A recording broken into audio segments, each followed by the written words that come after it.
নাও, বাবার সাথে জুনাইরা কি স্কুলে যাচ্ছ? বাবা কোলে নিয়ে একটা চুমু করে দাও তো। আচ্ছা, নিয়ে আসছি আমি। তুমি কি খুশি বাবার সাথে স্কুলে যেতে পেরে? যাও, আল্লাহ হাফেজ। যাও।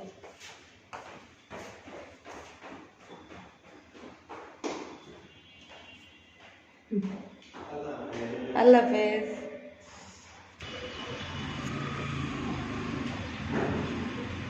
ওখানে নোংরা, এদিকে সরে দাঁড়াও।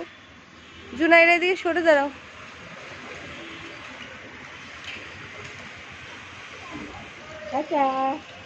হেঁটেই চলে যাও।